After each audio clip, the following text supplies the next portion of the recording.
મહંત સ્વામી મહારાજની જય. આજના વિશિષ્ટ કાર્યક્રમમાં જ્યારે આપણા જીવનમાં અનેક રવિવારો આવવાના જ છે અને અત્યાર સુધી આવ્યા છે, પણ એમાંથી બહુ જ જૂજ રવિવારની સવાર એવી હોય કે જ્યારે આપણને આવો એક પ્રસંગ માણવાનો લાભ મળે કે જ્યારે સુરત નેશનલ કોઓપરેટિવ બેંક એના આગેવાન શ્રીઓ હર્ષવર્ધનભાઈ ચોખાવાલા, દેવાંગભાઈ ચોકસી અને અન્ય ટ્રસ્ટીશ્રીઓ એક સુંદર પહેલ કરીને ઘણા બધા શ્રેષ્ઠી અને નગરજનોને અહીંયા જોડીને શેઠ પીટી જનરલ હોસ્પિટલના ઉત્થાન જીર્ણોદ્ધાર માટે એ પ્રકલ્પ હાથ ધર્યો છે. એટલે સુનિલભાઈ મોદી જે વર્ષોથી ત્યાં સેવાઓ આપે છે, સુરતવાસીઓની સેવા માટે તત્પર છે આ હોસ્પિટલ, એવા જ્યારે આ એક શુભક સંયોગ છે, એ પ્રસંગના આપણે બહુ સાક્ષી છીએ. અને સાથે સાથે આવા સુરત શહેરના દાનવીરો શ્રેષ્ઠીઓ અહીંયા ઉપસ્થિત રહીને ખૂબ સારું અનુદાન આપ્યું છે અને હજી પણ આપ આપશો તો આપ સર્વેને ખાસ નમસ્કાર, જય શ્રી કૃષ્ણ, જય શ્રી રામ, જય Swaminarayan and a very good morning. બહુ જ એક સરસ વાત આપણી સંસ્કૃતિ આપણને શીખવાડી છે કે કોઈનું જૂટવીને ખાવું એ વિકૃતિ છે. એકલા ખાવું એ પ્રકૃતિ છે અને બીજાને આપવું, એને સંતોષ પમાડવો, પછી જમવું એ સંસ્કૃત. એટલે આપણે અહીંયા જે બધા બેઠા છીએ એવા એક આદર્શ સંસ્કૃત વિચાર સાથે બેઠા છીએ. To give is a very big quality. આપવું એ બહુ જ મોટો સદગુણ છે. કારણ કે આપવાનું મન થવું અને પછી આપવું, એની પાછળ તમારી ઘણી પેઢીઓના સંસ્કાર જોઈએ. એની પાછળ તમારો ઘણો બધો સદવિચાર જોઈએ. એની પાછળ તમારી સંગ સોબત એવી સારી હોવી જોઈએ. આવા ઘણા પરિબળો ભેગા થાય ને ત્યારે તમને આપવાનું મન થાય અને તમે કંઈક આપી શકો. સંસ્કાર, સંગ, વિચાર, આ બધું જ આની પાછળના પરિબળો તરીકે કામ કરે છે. તેવા ઘણા શ્રેષ્ઠીશ્રીઓ દાનવીરો અહીંયા બેઠા છે કે જેમને પરંપરામાં આવા સંસ્કાર પ્રાપ્ત થયા છે અને એવો વિચાર છે અને સંગ છે. અને આ બધામાંથી પણ આપણે આપણા જીવનમાં નાના મોટા પ્રસંગે આવી રીતે આપ્યું છે અને આપશો તો એ આપણા સંસ્કાર અને સંસ્કૃતિ છે. It is in our blood, it is in our DNA. કારણ કે ભારતીય સંસ્કૃતિએ તેન તકતેન ભુંજીથા, આપીને ભોગવવું એ આપણી સંસ્કૃતિ છે.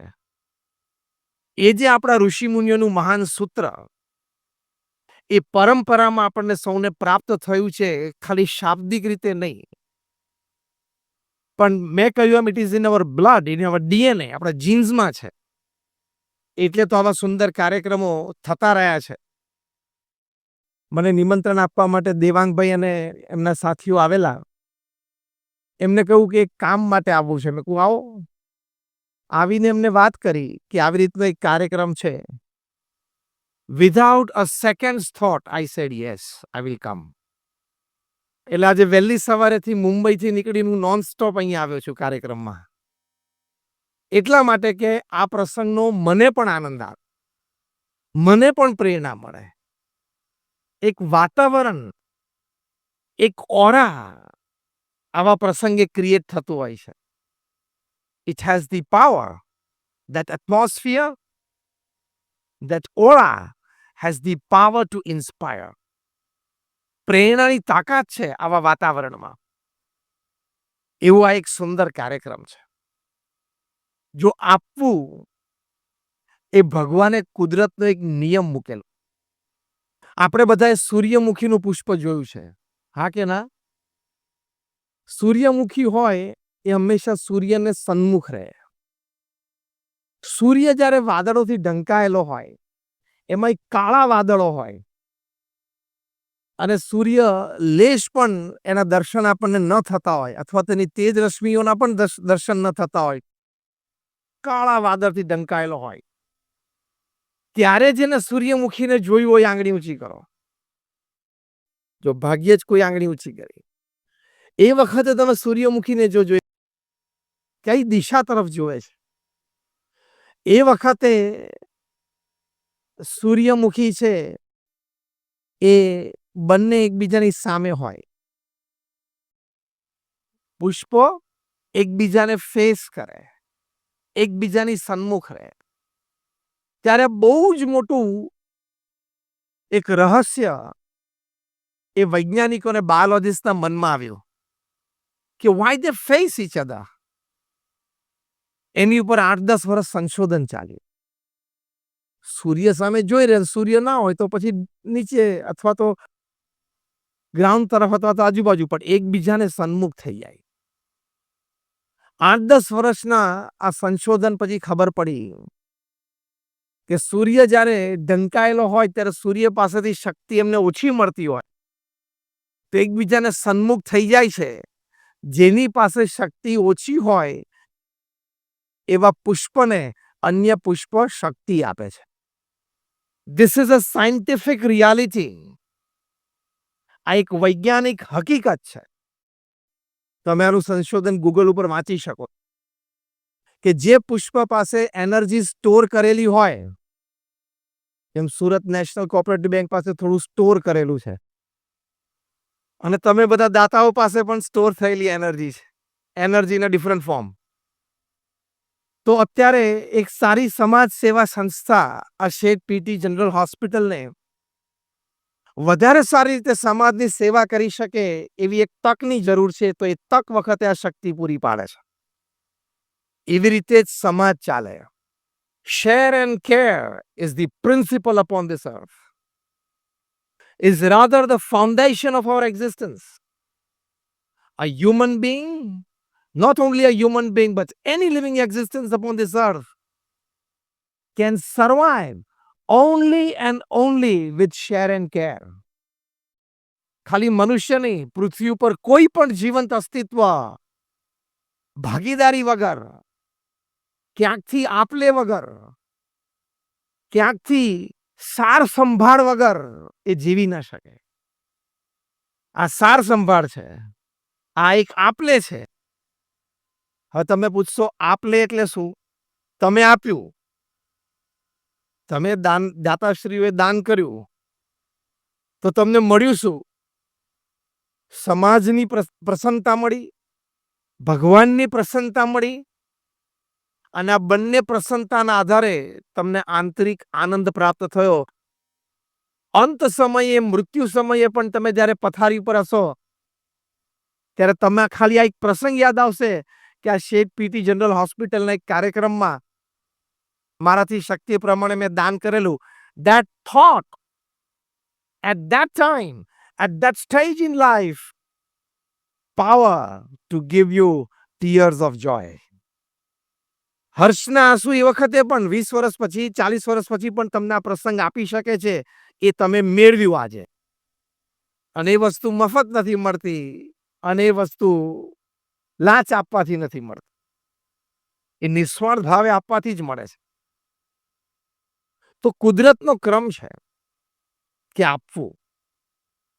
જેમાં સૂર્યમુખીની આપણે વાત કરી, એકબીજા સાથે શેર કરે છે. એમાં અપેક્ષાએ રહિત શેરિંગ હોય છે. કોઈ ટર્મ્સ એન્ડ કન્ડિશન્સ નથી હોતી, કોઈ પેપર વર્ક નથી હોતું, કોઈ નીતિ નિયમ બંધારણને લઈને લોકો પુષ્પ સામે નથી બેસતા કે આજે હું તને આટલી એનર્જી આપું, કદાચ પાછું 5-15 દિવસે સૂર્ય પાછો ન દેખાય તો તારે મને પાછી આટલી પાછી આપવાની. કોઈ સોદો હોતો નથી. Donation has no legal document. દાનને કોઈ સોદા હોતા નથી. નિસ્વાર્થપણે આપો એનો જ આનંદ. પછી ખાલી એક પંખો તમે દાન કરો કોઈ સંસ્થા, મને 3 પાખ્યા ઉપર તમારી 3 પેઢીના નામ લખાવો, એ તો કઈ દાન આપ્યું કહેવાય? પ્રસિદ્ધિ માટે થાય, માન માટે થાય, સમાજ પ્રશંસા કરે એવી અપેક્ષા માટે થાય, એ દાન નથી, એ સોદો છે. એટલે અપેક્ષા નહીં રાખવાની. તમે આજે આપ્યું, જેટલા શ્રેષ્ઠીશ્રીઓ આપ્યું છે, મેં આ દાન આપ્યું છે એ પણ ભૂલી જવાનું. એમ આઈ રાઈટ? મેં આ દાન આપ્યું છે એ પણ ભૂલી જવાનું. પછી જે ભગવાનની પ્રસન્નતાને આનંદ આવે ને, મેં આપ્યું છે, મને પ્રતિષ્ઠા મળશે, મને સમાજમાં 2 જગ્યાએ મારી વાત થશે, વાહવા થશે, આવા વિચારો હોય ને એટલે it becomes a block to God's grace. ભગવાનની પ્રસન્નતા માટે આ બ્લોક બની જાય. જેમ પેલો ન્યુક્લિયર બંકર હોય ને, એની અંદર જતા તો ન્યુક્લિયર બોમ્બ ફૂટે ને તો એ બંકરની અંદર હોય એટલે અસર ના થાય. એમ દાન આપ્યા પછી પણ ભગવાનની પ્રસન્નતાની અસર ન થાય, કારણ કે તમે બીજી બધી લૌકિક અપેક્ષાઓ રાખી. નહીં રાખો તો એની જાતે મળશે. તો પહેલી અગત્યની વાત છે, to give, to care, to share is a natural element put by God in every living existence. તેમાં આપણે પ્રવર્તવું. એમાં આપણા બધાની સિક્યોરિટી છે. આજે આપણને ખબર નથી કે આ કાર્યક્રમની ઇમ્પેક્ટ 2 વર્ષે, 5 વર્ષે, 10 વર્ષે શું છે. કારણ કે આ કાર્યક્રમ અથવા તો આ એક અનુદાનથી હોસ્પિટલ સુસજ્જ થશે. સેંકડો અને હજારો જરૂરિયાતમંદ લોકોને એમાંથી પ્રસંગે ટાણે જ્યારે એમને જરૂર હોય ત્યારે સારવાર પ્રાપ્ત થશે, ઓછા ભાવે, કોકને વળી વિનામૂલ્યે, જેવા લોકો હોય એને. તો એ તમારે ઘરે બેઠા રોયલ્ટી છે. આજથી 10 વર્ષ પછી પણ કોઈ પેશન્ટને ઓછા ભાવે અથવા તો વિનામૂલ્યે કોઈ એવો કાર્યક્રમમાં જ્યારે આ હોસ્પિટલ એને સારવાર આપશે, ત્યારે એને જેમ થશે કે હાશ, મારી સારવાર થઈ ગઈ, ભગવાને કૃપા કરી. એ વખતે જે ગરીબ માણસ, નિસહાય વ્યક્તિ, જરૂરિયાતમંદ વ્યક્તિ, એનો જે આનંદ, એનું જે પુણ્ય, એ તમને પણ ઘરે બેઠા બેઠા રોયલ્ટી મળશે. એકવાર દાન અને અનેકવાર રોયલ્ટી. સામાન્ય કોઈ પુસ્તક લખે, સામાન્ય કોઈ બીજી વાત હોય, તો જ્યારે જ્યારે એનું આવૃત્તિ છપાતી જાય ત્યારે રોયલ્ટી મળતી જાય છે. અને તમને ખબર, તમે લોકો કમર્શિયલ ફિલ્મમાં છો તો મલ્ટી લેવલ માર્કેટિંગ હોય છે. મલ્ટી લેવલ માર્કેટિંગ હોય છે ઘણા બધી પ્રોડક્ટ્સમાં. I think you know better than me, મારા કરતાં તમને વધારે ખ્યાલ છે. પણ એ મલ્ટી લેવલ માર્કેટિંગમાં તમને ખબર ના હોય, કોઈ તમારા હાથ નીચે એના પછીની ટીમ, એના પછીની ટીમ, એના પછીની ટીમ, કોક અમદાવાદમાં કે ઇન્દોરમાં કે હિંમતનગરમાં પણ ધંધો કરે ને તોય તમારા ઘરે ચેક આવે છે ને મલ્ટી લેવલ માર્કેટિંગમાં. આ પુણ્યમાં પણ મલ્ટી લેયર અને મલ્ટી ઝોન પુણ્ય કમાવાનું છે. તો શેર એન્ડ કેર, આમાં બધાની સિક્યુરિટી રહેલી છે, સ્થિરતા રહેલી છે. એટલે કે સમાજની સ્થિરતા અને સિક્યોરિટી એ કેર એન્ડ શેરમાં રહેલી છે. ત્યાં અમેરિકામાં કેલિફોર્નિયામાં રેડવુડ ટ્રીઝ થાય છે. 250, 200, 250, 250 ફૂટ સુધી ઉપર જાય. અને થડ તો તમે જોવો એટલા પોળા કે આપણે કદાચ 5-7 વ્યક્તિઓ હાથ લાંબા કરીને પકડીને આમ ચેઇન કરીએ તો એને આમ બથ ન પીડી શકીએ. એટલે કે એને સરકમવેન્ટ, એટલું ડાયામીટર ને ગોળ આપણે ન થઈ શકીએ. એવા જાડા મોટા થડ અને ભારે ખમજાડ, એનું લાકડું એટલું ભારે. અને બરોબર કેલિફોર્નિયા એટલે વેસ્ટ કોસ્ટ અમેરિકા, પેસિફિકના ઝોન ઉપર છે, ત્યાંથી સ્ટ્રોંગ વિન્ડ્સ ચાલુ જ હોય, પવન ચાલુ હોય. પાછું Los Angeles California is a seismic zone, એટલે કે અર્થક્વેક ઝોન છે, કે નાના નાના આંચકા 3-4-5 ના આયા જ કરતા હોય. સારા બાયોલોજીસ્ટના મનમાં એક વાત આવી કે આવડા મોટા વૃક્ષ, આવા જાડા થડ, આટલા ભારે સેસ્મિક ઝોનમાં છે, સ્ટ્રોંગ કરન્ટ્સ પેસિફિકમાંથી આવે છે, છતાં આપણે કોઈ દિવસ એક ઝાડને પડતા જોયું નથી. એટલે તપાસ કરી લોકલ કાઉન્સિલમાં, મ્યુનિસિપાલિટીમાં કે આ ઝાડ કોઈ દિવસ પડ્યા છે કે નહીં, તો કે લોકલ મ્યુનિસિપાલિટીના રેકોર્ડમાં નથી કે આ રેડવુડ ટ્રીઝ પડ્યા હોય. લાલ કલરનું લાકડું છે. એટલે બાયોલોજીસ્ટને જરા ઇન્ટરેસ્ટ જાગ્યો કે આના મૂળ બહુ ઊંડા હોવા જોઈએ. કારણ કે 200-250 ફૂટની તમારી ઇમારત લેવી હોય, એટલે કે 20-25 માળનું બિલ્ડિંગ, એ પ્રમાણે ફાઉન્ડેશન જોઈએ ને. 2 માળના બિલ્ડિંગનું ફાઉન્ડેશન જુદું, 20 માળનું જુદું હોય ને. આનું ફાઉન્ડેશન ચેક કરો. આવી પરિસ્થિતિમાં એ ઉભા રહે છે. અને એકાદ બે ઝાડ તો એવા છે કે એના થડમાંથી આ લોકોને જરૂર પડી એટલે મોટરવે કાઢ્યો છે, ગાડીઓ જાય છે થડમાંથી. તો એ ઊભું છે. તપાસ કરી તો અતિ અતિ અતિ આશ્ચર્ય. They were maximum 6 to 10 feet deep. 6 થી 10 જ ફૂટા મૂળિયા હતા. એટલે તો વધારે આશ્ચર્ય થયું કે આટલા છીછરા મૂળિયા આ વૃક્ષને ટકાવી ના શકે. આવી પરિસ્થિતિમાં વધારે તપાસ કરી ત્યારે દુનિયાનું એક સૌથી મોટું આશ્ચર્ય એ લોકોને જાણવા મળ્યું. નોર્મલી જેમ આપણે માણસો પૃથ્વી ઉપર સંસાધનો માટે ઝઘડીએ છીએ, પૈસા માટે, જમીન માટે, 7-12માં અમથામાં 2-4 નામ ચડી જાય, 2-5 વર્ષે ખબર જ ના પડે તમને ક્યાંથી ચડી ગયા ને ક્યાંથી આયા. આપણે જેમ સંસાધન માટે ફોર રિસોર્સિસ વી ફાઇટ, એવી રીતે જમીનની નીચે વૃક્ષના મૂળિયા પણ પાણી અને મિનરલ્સ માટે ફાઇટ કરે છે. જમીનની ઉપર આપણી ફાઇટ છે, જમીનની નીચે એ લોકોની ફાઇટ ચાલુ જ છે. આ બાયોલોજીસ્ટના કહેવા પ્રમાણે હું કહું છું. પણ આ રેડવુડ ટ્રીઝના મૂળિયા એક યુનિક છે. They are the only trees whose roots don't fight. They care and share water and minerals with each other. આ રેડવુડ ટ્રીઝના મૂળિયા એક જ એવા છે કે જે એકબીજા સાથે પાણી માટે અને મિનરલ માટે, એટલે કે ખોરાક માટે ઝઘડતા નથી. એકબીજાને કેર એન્ડ શેરથી રહે છે. એ 6-8 ફૂટ મૂળિયા અંદર હોય ઊંડા. 2-3 ફૂટ તમે જાઓ ત્યાં સુધી તમે આઈડેન્ટિફાઈ કરી શકો કે આ ઝાડનું આ મૂળિયું છે.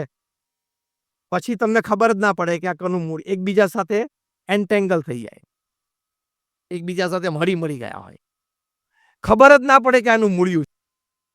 અને એકબીજાને પાણી શેર કરે, એકબીજાને ખોરાક શેર કરે છે. એટલે 6-8 ફૂટ જ ઊંડા છે, એકબીજા સાથે ખૂબ સારી રીતે તાણાવાણાથી જોડાયેલા છે.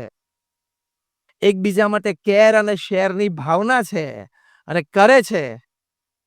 એટલે ઉપર આટલા ઉઠ્યા છે, મજબૂત છે, સ્થિર છે અને આપણી માટે એક ઉદાહરણ છે.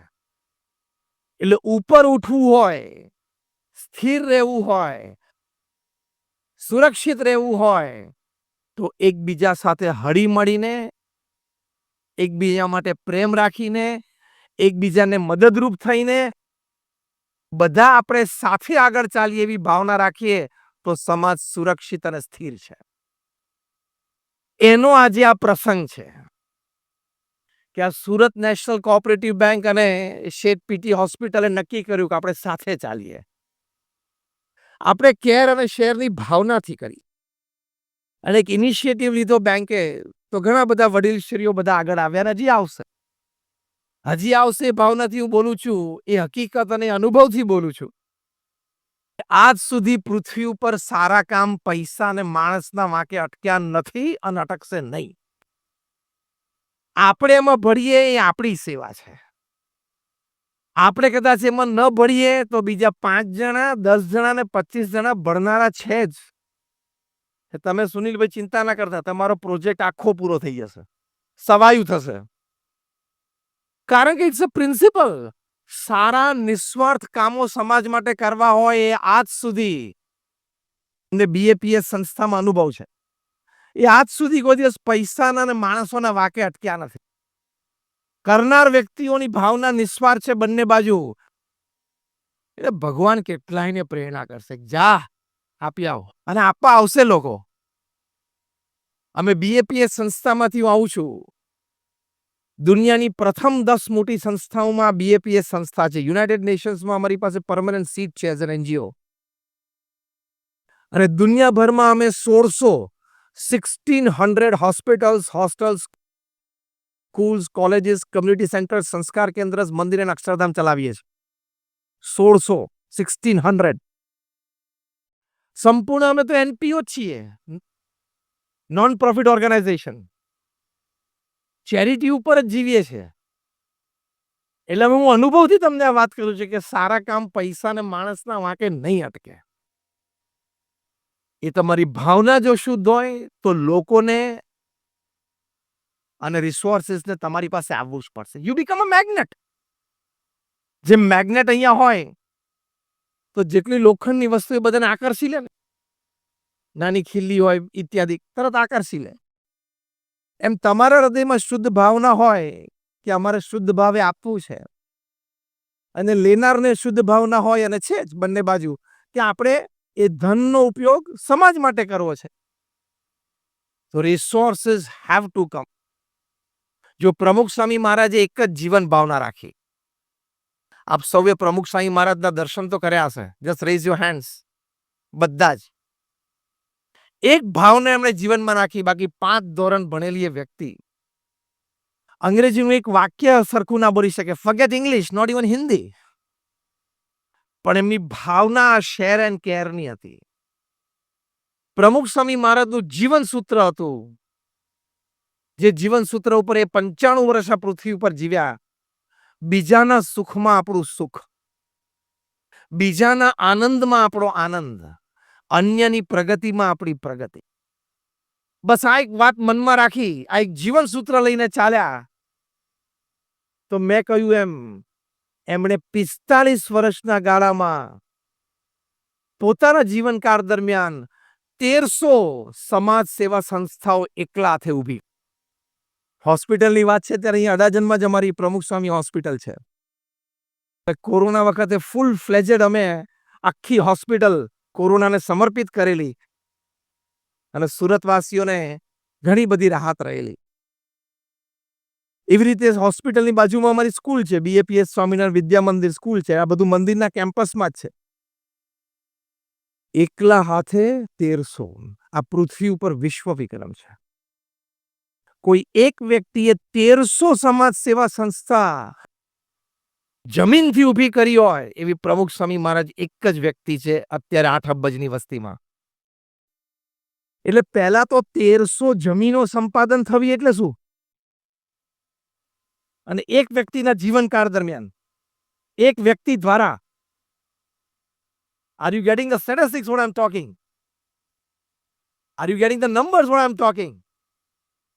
એક વ્યક્તિ દ્વારા એક વ્યક્તિના પોતાના જીવનકાળ દરમિયાન 1300 જમીનો સંપાદન થવી. એ 1300 જમીન ઉપર શું કરવું છે? Hospital, hostel, school, college, community centre, એ નક્કી થવું. એના ફંડ્સ રેઝ થવા. આર્કિટેક્ટ્સ પ્લાન ડિઝાઇન કરે. એ પ્લાન્સ લોકલ ગવર્મેન્ટ બોડીઝમાં પ્લાન ક્લિયર થવા. ટેન્ડર્સ ડિશ આઉટ થવા. ટેન્ડર નક્કી થવું. કોન્ટ્રાક્ટર નક્કી થવા. એ ઇમારત બાંધવી. ત્યાં 5-15 અમારા સમર્પિત બીએપીએસના સ્વયંસેવકો જોઈએ મળી જવા. બીજો પેઇડ સ્ટાફ મળી જવો. એ સંસ્થાનો ઉદ્ઘાટન સમારોહ આવી રીતે નક્કી થવો થાય, અને સમાજને ભેટ આપી. એ સંસ્થાની સમાજની સેવામાં કાર્યરત એ સંસ્થાને મૂકવી.